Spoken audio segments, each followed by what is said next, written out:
प्रशांत किशोर को civil court से बिना किसी शर्त के जमानत मिल गई है। इससे पहले प्रशांत किशोर को कोर्ट ने 25,000 के निजी मुचलके पर जमानत दी थी, लेकिन कोर्ट ने उन्हें सशर्त जमानत दी थी और जिसे प्रशांत किशोर ने मानने से इनकार कर दिया था। कोर्ट ने शर्त रखी थी कि उन्हें ये लिख कर देना होगा कि वो भविष्य में ऐसी गलती नहीं करेंगे, जिस पर प्रशांत किशोर ने कोर्ट की इस शर्त को मानने से इनकार कर दिया था। उनका कहना था कि धरना प्रदर्शन करना फंडामेंटल राइट है, इसलिए वो ऐसा लिखकर नहीं दे रहे हैं और जेल जाने के लिए तैयार हो गए, जिसके बाद कोर्ट ने उन्हें 14 दिन की न्यायिक हिरासत में भेज दिया। कोर्ट के आदेश के बाद प्रशांत किशोर को बेउर थाने ले जाया गया था और इसी बीच कोर्ट से उनको बिना शर्त जमानत दे दी गई।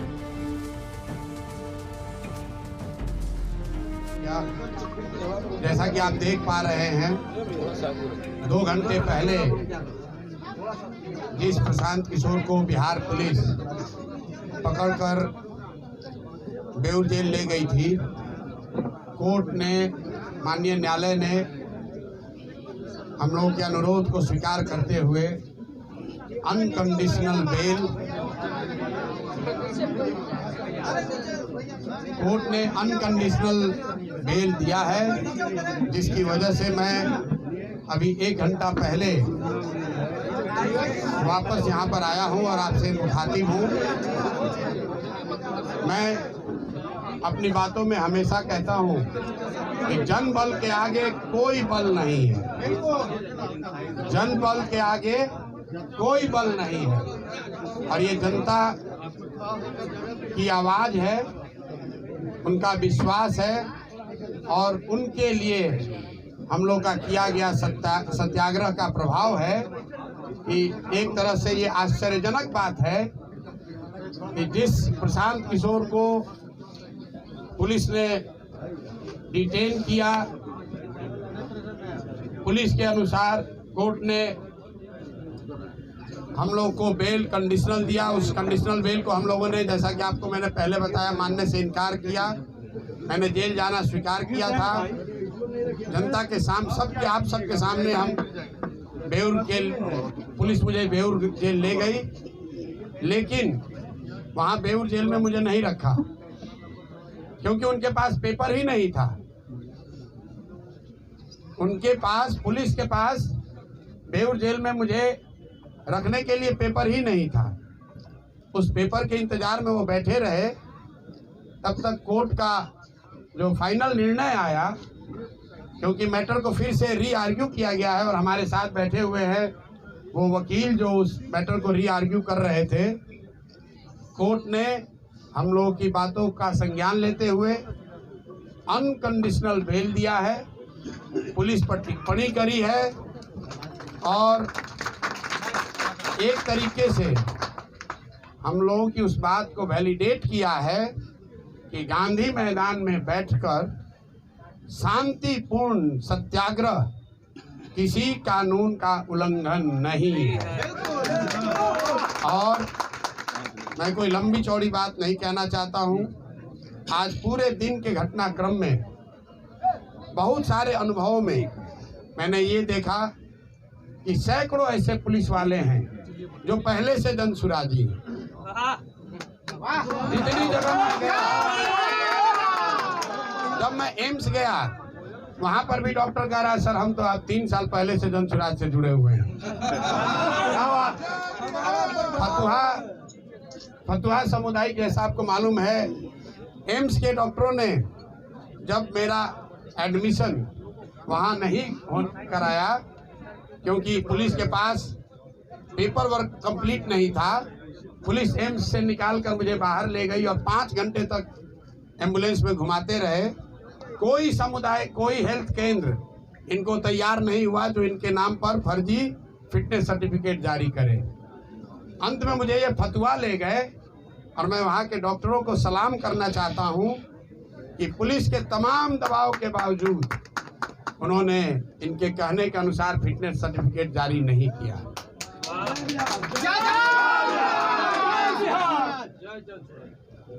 पुलिस वालों में भी, जब मुझे फतुहा सामुदायिक केंद्र से पुलिस वाले लेकर पटना आ रहे थे, तो कम से कम 3 या 4 पुलिस कर्मियों ने मुझे बताया कि सर जो आप लड़ाई लड़ रहे हैं, हम लोग भी बीपीएससी का एग्जाम अभ्यर्थी हैं। एक ने तो बताया सर 2009 में मेरी बहाली भी हुई थी, हम लोगों ने बड़ा संघर्ष किया था। तो जो आप काम कर रहे हैं ये बच्चों के भले के लिए कर रहे हैं। हम अपने नौकरी से बंधे हुए हैं लेकिन आपका पूरी तरीके से समर्थन करते हैं। अधिकारियों के दम ने आज दिखाया है कि ये कितने खोखले हैं, ना इनको कानून की समझ है, ना इनको काम की समझ है। सिर्फ हीरोबाजी चल रही है और कोई गरीब साधारण कमजोर व्यक्ति मिलता है उस पर ये अपना अफसरशाही दिखाते हैं। यही आज कोर्ट के निर्णय ने प्रमाणित किया है। प्रशांत जी, ये पाँच जो आपकी मांग थी उसमें आपको कोई बढ़ोतरी होगा या फिर वही 5 मांग रह जाएगा? वो 5 मांग के साथ हम लोग अनशन के लिए पूरी तरीके से तत्पर हैं, उसके लिए प्रतिबद्ध हैं। और युवा संघर्ष समिति, सत्याग्रह समिति जो बनी है उसके नेतृत्व में वो लड़ाई लड़ी जाएगी। साथ में जब 2 दिन पहले युवा सत्याग्रह समिति बनी उसमें ये भी कहा गया है कि यहाँ बिहार में जितने लोग भी इस सरकार से पीड़ित हैं, इनके नीतियों से, इनके कार्यक्रमों से, इनके भ्रष्टाचार से, इनके आचार विचार से, वो सब अब युवा संघर्ष समिति के पास आ सकते हैं। और अपील के पहले दिन ही सहारा से पीड़ित सारे लोग, वो सारा संगठन आकर उसमें जुड़ा है। अपील के पहले दिन इंजीनियरिंग छात्र जो यहाँ के रिक्रूटमेंट से परेशान है, अब भी वो भी इस आंदोलन में जुड़ा है। और अगले 10 दिन में आप देखेंगे, मेरा विश्वास है कि कई ऐसे संगठन जो इस सरकार की व्यवस्था से परेशान हैं, वो सब युवा सत्याग्रह समिति का हिस्सा बनेंगे या उस प्लेटफॉर्म पर आएंगे और सब मिलकर इन सरकार को झुकाया जाएगा, इनको इनका सही जगह दिखाया जाएगा। सवाल है इम्पोर्टेंट है कि नीतीश कुमार की ये सवाल आपको थोड़ा अलग रख सकता है, लेकिन नीतीश की पुलिस को आप धन्यवाद भी कहेंगे क्योंकि जिस तरह का घटनाक्रम घटा है, खुद करें कि 8 घंटे आपको घुमाया गया, कहीं हॉस्पिटल में लेने से इनकार कर दिया गया। तो जो भी घटनाक्रम हुआ है, जिस तरह से आपको डिटेन किया गया, उससे आपके कार्यकर्ताओं का न सिर्फ जोश आई हुआ है बल्कि एक युवाओं में एक बड़ा मैसेज गया है कि प्रशांत किशोर ही असली हीरो है। तो नीतीश कुमार की पुलिस को आपको धन्यवाद भी करना चाहिए। नहीं, पुलिस का धन्यवाद मैंने उस समय भी कहा जब वो मुझे गिरफ्तार करके ले जा रहे थे। आज दिन में जो खबरें चली कि पुलिस ने प्रशांत किशोर को थप्पड़ मारा, मैं बिल्कुल कैमरे पर कह रहा हूँ, पुलिस ने कोई जाति नहीं किया। शुरू में जब वो मुझे वहाँ से डिटेन करने आए, उन्होंने थप्पड़ नहीं मारा है। एक मेरा साथी मेरा हाथ पकड़ के रोकने की कोशिश कर रहा था, तो उस हाथ को छुड़ाने के लिए उन्होंने पुलिस ने साथी ने हाथ चलाया है। पुलिस ने, मैंने फिर आपको कहा, एक पुलिस के साथी ने जब मुझे पकड़ के ले जा रहे थे, मैंने गर्म कपड़ा नहीं पहना था, अपना जैकेट खोल के मुझे दिया, सर आप ये जैकेट पहनिए, हम अंदर से गर्म कपड़ा पहने हैं, आपको ठंड लग जाएगी। बहुत सारे अच्छे पुलिस अफसर भी हैं, लेकिन 2-4 चंद लोग हैं, सीएमओ में बैठे सलाहकारों से सीधे निर्देश लेते हैं और उसके हिसाब से काम करते हैं। जो वहाँ पर रिस्पॉन्सिबल अफसर है, जो वहाँ का गांधी मैदान के जो रिस्पॉन्सिबल पदाधिकारी हैं, उनसे किसी ने नहीं पूछा। ऊपर से 2 सुपर हीरो उतर गए, उन्होंने कहा ऐसे कर दो। जब भीड़ बढ़ गई भाग लिए, भीड़ बढ़ी भाग लिए। बिना कागज के इन अफसरों को मुझे लेकर जाना पड़ा। तब तक कोर्ट ने निर्णय पलट दिया, इनकी कलई खुल गई। गलत काम करोगे तो ऊपर वाला भी है, नियति है, हमारे आपके प्रयास से नहीं, ऊपर वाला भी देख रहा है। गलत करोगे तो तुम्हारे साथ गलत ही होगा। एक सवाल है, रामबली जी बैठे हैं, पार्टी के अध्यक्ष मनोज भारती जी बैठे हैं, बगल में ललन जी बैठे हैं और बहुत सारे लोग, अजय द्विवेदी जी हैं, अरविंद जी हैं, मैं नाम नहीं गिना सकता हूँ। कुछ ऐसे लोग जिनकी उम्र 60 वर्ष 70 वर्ष है। यहाँ आफाक अहमद साहब हैं, MLC हैं। 60-70 वर्ष की उम्र में भी, मैं इनको बूढ़ा नहीं बता रहा हूँ, लेकिन 60-70 वर्ष के उम्र में भी इस कड़ाके की ठंड में जब हम लोग अनशन पर बैठे थे, तो इसमें शायद ही कोई साथी है जो हमको वहाँ से छोड़कर आया है। पूरी रात ये लोग बैठे हैं। तो जो भी साथियों ने, चाहे वो जन सुराज से जुड़ा हो या जन सुराज से नहीं जुड़ा हो, जिन साथियों ने इस सत्याग्रह में अपना योगदान दिया है, अभी तक सत्याग्रह आगे भी चलेगा, इसलिए ख़त्म नहीं होने वाला है, लेकिन जिन्होंने भी अपना योगदान दिया है, अपनी जान जोखिम में डाली है, इतनी सारी महिलाएं अपने बच्चों के साथ वहाँ ठंड में रह रही थी, मैं सबका धन्यवाद करना चाहता हूँ, सबका तहे दिल से शुक्रिया अदा कर रहा हूँ और आपको विश्वास दिला रहा हूँ कि जिस सत्यता, ईमानदारी और शुद्धता के लिए आप जन स्वराज में जुड़े हुए हैं। हम सब लोग इस बात के लिए कमिटेड हैं कि आपके विश्वास पर खरा उतरने के लिए कोई हर संभव प्रयास करेंगे। कोई हमारे आचार विचार व्यवहार से ऐसी कोई बात नहीं होगी कि आपके विश्वास पर, आपके भरोसे को कभी ठेस लगे। बहुत बहुत धन्यवाद। अब आप सवाल कर सकते हैं। आगे आपका अनशन जारी? बिल्कुल अनशन जारी है। मेरी आवाज़ अभी भी फंसी हुई है। अभी डॉक्टर आकर देखेंगे, मेडिकल बुलेटिन जारी करेंगे और कल मैं आपको बता दूंगा ये धरना का स्वरूप, इसका जगह क्या होगा। अनशन जारी है। गांधी मैदान से भी हो सकता है। मैंने फिर आपको कहा कि शुरुआत गांधी मैदान से हुई है, इसका खात्मा भी गांधी मैदान में ही होगा। कोर्ट में जितने लोग मिले हैं, ज्यादातर लोगों ने ये कहा कि हम आपकी बात का समर्थन करते हैं, आपके साथ खड़े हैं और बिल्कुल आपको झुकने डरने की जरूरत नहीं है। तो मैं बिहार के हर उस आदमी का धन्यवाद करना चाहता हूं जिसने इस आज की लड़ाई में जन स्वराज की विचारधारा पर, हम लोगों के ईमानदारी, सत्यता और सत्याग्रह पर विश्वास रखा, हम लोग की मदद की। मैं सबका तहे दिल से शुक्रिया अदा कर रहा हूं और साथ में एक अंतिम बात कह के खत्म करूंगा।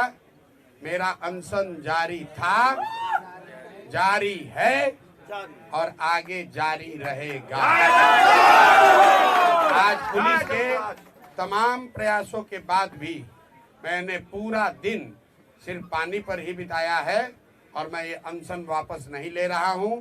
आज रात में युवा संघर्ष समिति की आज ही रात में बैठक होगी और अनशन के जगह और इसके स्वरूप की घोषणा कल मैं आपको करूंगा। कोई चार्ज नहीं है, हम पर अपना वर्दी का रौब दिखा रहे हैं। तो आज कोर्ट ने ये दिखाया कि रूल ऑफ लॉ लागू है, ये बनाना रिपब्लिक नहीं है। बिहार सरकार के अधिकारी मनमानी नहीं कर सकते हैं, ना प्रशांत किशोर के साथ और ना जिनके साथ प्रशांत किशोर खड़े हैं। अगर आप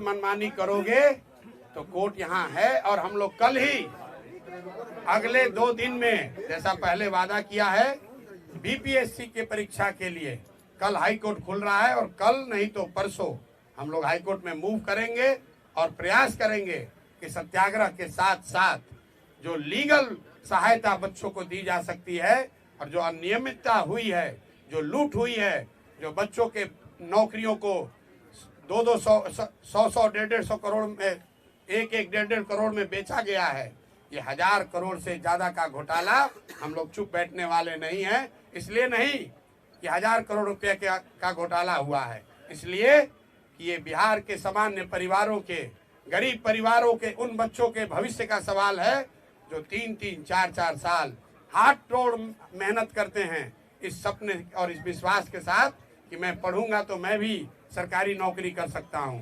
और ये शिक्षा माफिया, भ्रष्ट बीपीएससी, नीतीश भाजपा की घटिया सरकार, ये लोग उन बच्चों के सपनों पर पानी फेरकर 30 लाख, 50 लाख, 1 करोड़ में नौकरियों का सौदा कर रहे हैं। तो इस पर अब हम लोग चुप रहने वाले नहीं हैं। मैं सभी बिहार के छात्रों से, युवाओं से, महिलाओं से, समाज के हर उन वर्ग से अपील करना चाहता हूं जिस पर भी नीतीश के इस लाठी तंत्र ने अत्याचार किया है, आप आइए, आगे आइए, इनको झुका कर रहेंगे क्योंकि जन बल के आगे कोई बल नहीं है। बीजेपी देखिए, तेजस्वी जी को मैं पिछले 5-7 दिनों से, जब से ये अनशन शुरू किया है, ये सुझाव दे रहा हूं आपके माध्यम से कि आप यहाँ विपक्ष के नेता हैं, अपने शब्दों में बहुत बड़े दल के नेता हैं। तो मेरे भाई, प्रशांत किशोर किसी अभियान को लीड कर रहे हैं या आपको लग रहा है कि लीड करने की कोशिश कर रहे हैं, तो आपको किसने रोका था इस अभियान को लीड करने से? आप तो आग बैठ के ताप रहे हैं। जब बच्चे ठंड में पानी से भीग कर पिटाई हो रही है बच्चों की, तो आप अपनी माता जी के साथ लकड़ी लगाकर आग ताप रहे हैं और उसका वीडियो जारी कर रहे हैं। हमने कल तक भी कहा है और आज फिर से कह रहा हूं, अभी से भी चुनौती दे रहा हूं, अभी से भी आइए और ये युवा सत्याग्रह समिति की जो युवाओं की आवाज है, युवाओं की जो मांग है, उसका नेतृत्व कीजिए। मैंने कल परसों भी कहा है, आज फिर से दोहरा देता हूं, क्योंकि फिर ये अभियान हम लोग कल पर से शुरू करेंगे, ये फिर नेता चिल्लाएंगे, अरे प्रशांत किशोर ने हाईजैक कर लिया, जन सुराज ने हाईजैक कर लिया। राहुल जी, तेजस्वी जी, आप लोग ट्वीट करना थोड़ा कम कीजिए, आकर बच्चों के साथ खड़े हो जाइए। मैं धन्यवाद करना चाहता हूं सीपीआई एमएल का। कम से कम एमएल के लोग रोड पर संघर्ष तो कर रहे हैं, छोटा करें बड़ा करें। मेरी उनसे वैचारिक मतभेद हो सकता है, लेकिन युवाओं के मामले में जन सुराज, प्रशांत किशोर के अलावा अगर कोई रोड पर उतरा है गंभीरता से तो सीपीआई एमएल के लोग हैं। तो जो लोग भी युवाओं की बात कर रहे हैं, अभी से भी जगिए, आइए इसका अभियान में अपनी आवाज जोड़िए, इसका नेतृत्व कीजिए। प्रशांत किशोर और सारे जन सुराजी आपके पीछे चलेंगे, कोई दिक्कत नहीं है।